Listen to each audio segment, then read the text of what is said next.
पूर्णिमा ज्ञान और मार्गदर्शन को महत्व देने वाले लोगों का त्योहार। चलिए जानते हैं कि ये त्योहार क्यों इतना महत्वपूर्ण है। हर साल आषाढ़ मास की पूर्णिमा को ये त्योहार मनाया जाता है, जो इस साल 10 जुलाई गुरुवार को है।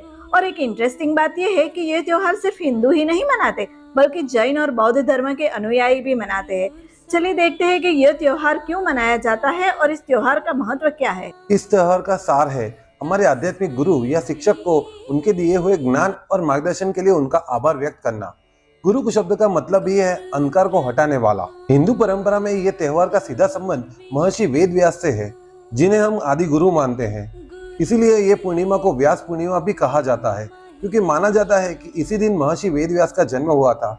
वेद व्यास जी ने सिर्फ महाभारत ही नहीं लिखा, किंतु इससे पहले भी उन्होंने बिखरे हुए वैदिक ज्ञान को 4 वेदों में संकलित किया, ताकि ये ज्ञान आने वाली पीढ़ी तक पहुंच सके। और यही तो एक गुरु का सबसे बड़ा कर्तव्य है, इसलिए उनको एक आदर्श गुरु, आदि गुरु कहा जाता है। इसी तरह से बौद्ध धर्म में भी ये त्योहार काफी महत्व रखता है, क्योंकि मान्यता है कि ज्ञान प्राप्ति के बाद भगवान बुद्ध ने इसी पूर्णिमा के दिन सारनाथ में अपने पहले 5 शिष्यों को पहला उपदेश दिया था। और इसे धर्म चक्र प्रवर्तन कहते हैं, मतलब धर्म के पहिए का घूमना। और यहीं से उन्होंने अपनी जो मूल शिक्षा जैसे मध्यम मार्ग, 4 आर्य सत्र का प्रसार शुरू किया।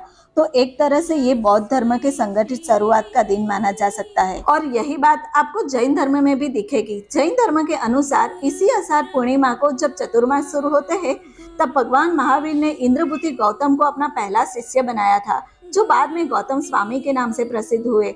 तो मतलब भगवान महावीर इस दिन अपने मुख्य शिष्य के गुरु बने। तो आप देख सकते हैं कैसे ये एक दिन गुरु शिष्य की परंपरा की कितने कितने अलग अलग पड़ाव से जुड़ा हुआ है।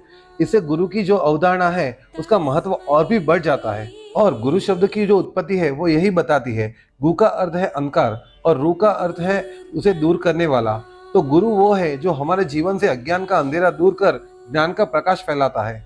और ये सिर्फ धार्मिक ज्ञान नहीं, जीवन की किसी भी क्षेत्र में मार्गदर्शन देने वाला वो गुरु है, जो इस शब्द को काफी व्यापक बनाता है। इस दिन मंदिर और आश्रम में विशेष पूजा और प्रार्थना होती है। लोग अपने आध्यात्मिक गुरु का सम्मान करते हैं, उन्हें कुछ भेंट देते हैं और उनका आशीर्वाद लेते हैं। कुछ लोग इस दिन व्रत भी रखते हैं और गुरु की महिमा बताने वाले जो ग्रंथ और श्लोक है उनका पाठ किया जाता है।